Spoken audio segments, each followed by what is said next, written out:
Now let's shift our focus to the APEC summit. Joe Biden reassured Asia-Pacific economies of American commitment at a summit in San Francisco. Well, the US president said his talks with Chinese leader Xi Jinping would provide stability for the region and the whole world. The summit opened with a sense of relief after Biden and Xi Jinping finally met for the first time in a year and emerged pledging to avoid the kind of dangerous rift that could upend the world economy.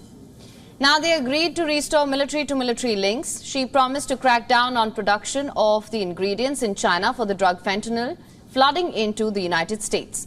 The US president told the APEC summit that Washington was committed to the region despite Beijing's efforts to expand its influence in the region. Biden said Xi had asked him as to why the United States is so engaged in the Pacific. What's your message to China today? The United States is a Pacific power. I had that brief discussion yesterday with President Xi. He asked why he had asked me before, I reminded him, why we were so engaged in the Pacific. It's because we're a Pacific nation.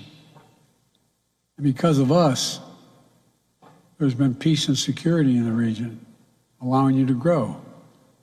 He didn't disagree. By the way, it was a very good, straightforward meeting. Biden, however, said that the US and China were now committed to diplomacy to avoid surprises or bad misunderstandings.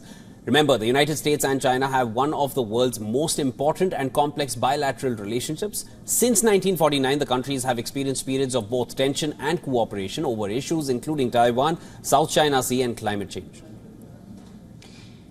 Now, Biden, for his part, said that despite his talks with Xi, he still considers the communist leader a dictator, a remark that drew fire from the Chinese government. Xi, however, received a warm reception at a dinner in San Francisco on Wednesday. Hundreds of US business leaders rose to their feet and clapped as he entered and gave him several rounds of applause. The Chinese leader hinted at the dinner that he may deploy a form of soft, even cuddly power to improve ties with the United States. And that's pandas.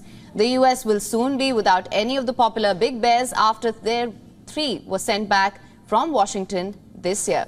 Xi said that China was considering a new batch of envoys of friendship between the Chinese and American people.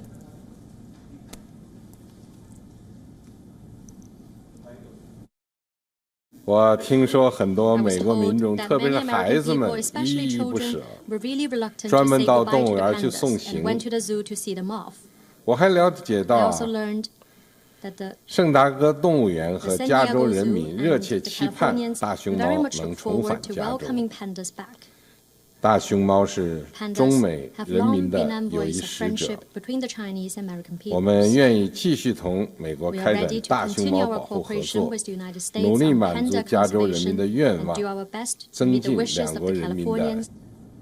And finally, some visuals making a buzz here. After their meeting, Biden and Xi Jinping chatted about their presidential cars. The US president dubbed his Chinese counterpart's vehicle as beautiful before saying it is like a Cadillac.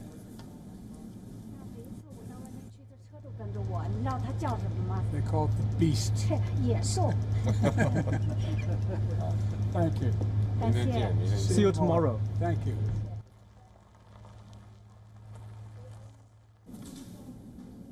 And for more on this, our correspondent Susan Tehrani has sent us this report from New York. Listen in. When President Biden addressed the APEC summit on Thursday, he was reading from a script saying that his meeting with China's Xi Jinping was the most productive and constructive that the two had ever had. However, he then went off script saying that this is not, as my generation might say, this is not all kumbaya. Well, not surprising, considering the fact that the U.S. president called his Chinese counterpart a dictator just a day earlier. Nonetheless, the president said that he intends to, quote unquote, responsibly manage competition between the United States and China.